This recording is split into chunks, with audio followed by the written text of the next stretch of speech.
Have you ever felt the shiver running down your spine as though you're being watched? True terror isn't always found in blood or gore, but in everyday scenarios gone awry. Today we will share with you 4 unnerving tales of stalkers, tales so daunting they are guaranteed that you won't take your surroundings for granted.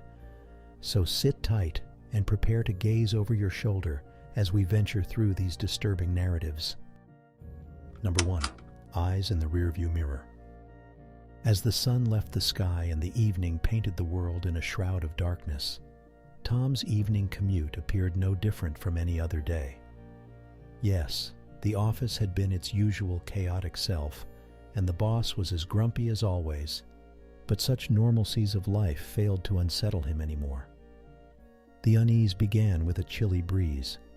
Even though it was cold outside, Tom got this sensation of many small, icy fingers gently grazing the back of his neck, swiftly followed by the feeling of 100 cold stares peering at him. Instinctively, he glanced through his rearview mirror, scanning the familiar road he traveled on every day. Nothing. Empty streets, lifeless buildings, and the glow of distant streetlights. Nothing out of the ordinary. Each day for the following week, the unsettling feeling grew. An inexplicable, bone-chilling unease that lay dormant deep within him, born not out of fear, but out of a strange realization that something wasn't right.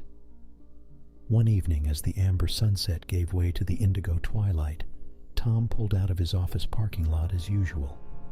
Navigating the familiar roads, he glanced at the rearview mirror. He almost jumped out of his skin. A pair of ghastly eyes stared back at him. He swerved, heart hammering in his chest, pulling over to the side of empty roads. Turning back, he found his back seat to be empty. Doubting his sanity, he resumed his drive, deciding to chalk it up to exhaustion and stress from work. But the eyes haunted him. Each evening, those eyes would arise in his rearview mirror, staring back at him, and each time, he'd find the back seat deserted. He felt trapped in his own car, hunted by the unseen. Paranoia gripped Tom. He started taking cabs, alleviating the terror temporarily, but the eyes, they followed. First in a cabbie's rearview mirror, then in a shop's security camera reflection. He felt like he was being watched, followed, stalked. Finally, on one rainy night, in a surge of resolution, Tom confronted the eyes. He let his gaze meet the objection in the rearview mirror. By the glow of the yellow streetlights, he could see the reflection of an old man with a lengthy gray beard. He was dressed in rags, and his eyes held a sorrowful, haunting gaze. Facing the apparition, the color drained from Tom's face when he realized. He recognized the man. The man in the mirror was him. The haggard version of himself must be from a future he dreaded, one where he led a life of loneliness and sorrow. The eyes in the rearview mirror weren't following him, they were warning him, a dreaded prophecy signifying a life of solitude. Number 2, Shadow that Breeds Solitude. Shadow that breeds solitude descended upon the small, unassuming town of Ravenscroft like a dark pall. The townsfolk, accustomed to insular serenity, found themselves caught in a malady of paranoia that sliced through the tranquil silence like a hot knife through butter. It all began when whispers emerged that an ominous shadow was chillingly lurking through the darkest corners of the town. The first incident occurred with Mary, the town's cheerful librarian with a passion for mystery novels. One evening after closing the library, she witnessed an eerie shadow gesturing ominously at her from the inky darkness of the alleyway. Overcome by fear, she scurried home, locking the doors and windows in trembling fright.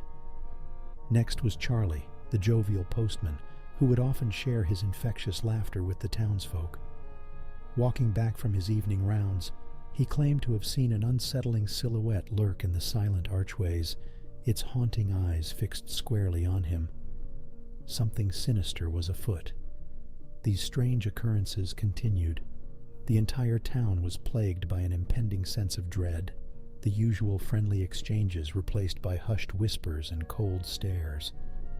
The once chirpy townsfolk were now shackled by an unnerving fear, their lives consumed by the spine-chilling paranoia of being watched. Stranger still, elaborate and cryptic drawings began to appear on their doors at night, etched by some unseen entity, leaving them mystified and dreadfully frightened. The drawings, grotesque in nature, seemed to hint at a sinister omen. Behind locked doors, they huddled in fear, each terrified whisper echoing the terror that had gripped Ravenscroft. As the townsfolk grappled with their unsettling reality, an alarmingly chilling pattern began to emerge. Each person who witnessed the creepy shadow found themselves isolated, their life force ebbing away inexplicably. One by one, their once glowing faces drained of all color. Friends would find them frail and terrified in their homes, their unblinking eyes mirroring a chilling horror.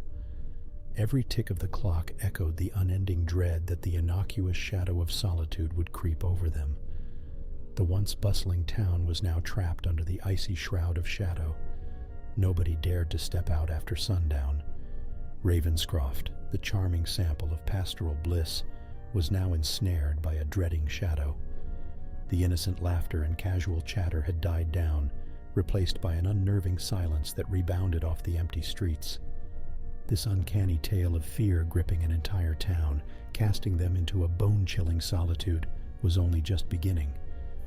The shadow seen by Mary and Charlie was just the harbinger of the looming dread. Ravenscroft was on the precipice of a dire conspiracy that could jeopardize its very existence. As the darkness deepened, the tangible fear grew. They were being watched, they were being followed, but by whom or what remained horrifyingly nebulous. Number 3. Venomous Letters from a Stranger. It all began with a letter, a regular white envelope with looping handwriting only slightly marred by a black ink smudge. I picked it up from my mailbox on my way home from work. There was no return address, only my name scrawled haphazardly across the front. Inside was a single, neatly folded piece of paper. The content seemed like misplaced lyric extract from a song or the forgotten passage of a novel. There was a disturbingly beautiful poetry to it, intriguing yet fearful, like a tangled, overgrown garden. Bizarre, sinister phrases were woven into seemingly harmless sentences. It was a haunting blend of admiration and threat that creeped under my skin and sent chills down my spine. What followed was a series of such letters arriving once a week, each encouraging me, praising my work performance, revealing secrets about my life, things only known to me. It was unnerving and a clear violation of my privacy. Fear curled up in my stomach like a predator lying in wait. It was evident I had a stalker. Despite changing locks and enhancing security, the venomous letters continued to intrude mercilessly, shattering my sanctuary. They became the soundtrack to my everyday life, a whispered memento of the unseen eyes always watching, hidden yet so openly prying, stalking me yet unseen. I felt like a mouse in a relentless cat's game. I reported it to the local authorities. They were professional and pledged to act, but there was nothing much they could do. The letters were devoid of fingerprints or any evidence that could lead to the sender. As for me, I continued my life in a state of constant vigilance, my mind always echoing the terror-infused prose. The final letter arrived in blood-red ink, promising meet me that very night. There was something about the visceral anticipation in the writing that made the blood in my veins run cold. That night I took all the precautions possible, triple-checking each lock, each window. I sat in my living room holding my breath, my heartbeat a piercing drum in my ears. But as the night faded into dawn, silence reigned victorious. Nothing happened. No intruder, not a single suspicious noise. Was it all a game? Was this the final crescendo of my tormentor's torment? Relief coupled with unease swept over me. Days, then weeks passed. No more venomous letters. The stalking saga seemed like a nightmare fading away. Trying to move on, I threw myself into work and daily life, shrugging off my paranoia.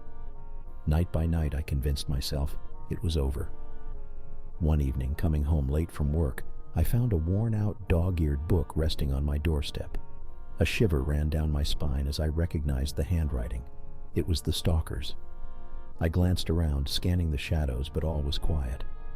The dedication inside was simple yet chilling. To my favorite author, your life is the best story I've ever read. Until we meet again. My hands trembled as I dropped the book. The Stalker hadn't gone. He was just changing the method of his sick game. The lurking dark wasn't done with me. I realized this was not the end. It was just the beginning. Number 4. Footsteps heard under full moon. After a long shift at the hospital, Nurse Janet Thompson finally punched out, looking forward to the comfort of her bed.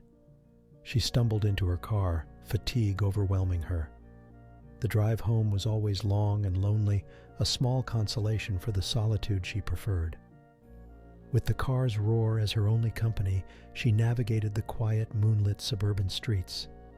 She passed rows of muted houses, their inhabitants oblivious to the world outside their sleep. The road she took every night was deserted, save for the occasional distant canine howl slicing through the eerie silence.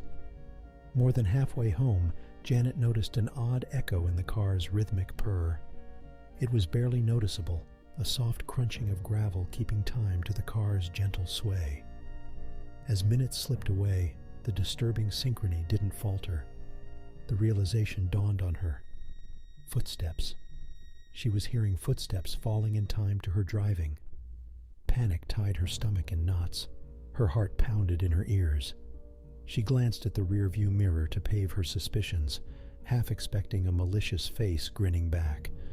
But there was only the endless expanse of the moonlit road, chasing her from behind. She decided to speed up. Maybe it was her sleep-deprived imagination playing tricks on her. Yet the footsteps did not waver. They remained, growing louder as if mocking her futile attempts to escape. Janet decided to pull over, convinced she needed to confront this unknown follower, this phantom presence trailing her. She parked the car by the side of the road, her heart hammering in her chest. As she inhaled sharply and opened the car door, the footsteps abruptly stopped, plunged the world into an unsettling silence. Expecting a confrontation, she found herself alone under the watchful eye of the full moon. She scanned the darkened, leafy surrounds, trying to penetrate the blackness, but the intruder was nowhere to be found. Returning to her car, still puzzled and rattled, a chilling sensation crawled up her spine. "Check the car." An ominous whisper slipped into her mind.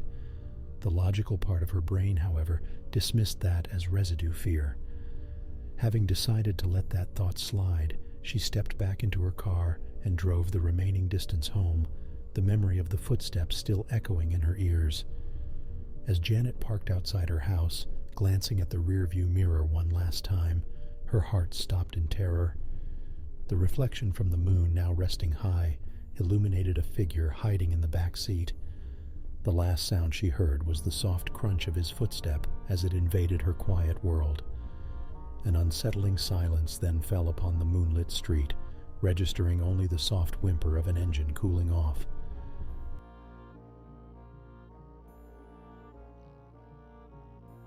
We've taken quite a bone-chilling journey together through these unnerving tales, haven't we? If these spine-tingling stories have kept you on the edge of your seat, don't forget to smash that like button and subscribe to our channel for more frightening adventures. Always remember, the ordinary world can suddenly become a ghastly tale after sundown. Thanks for watching. Sleep tight and see you in the next eerie episode.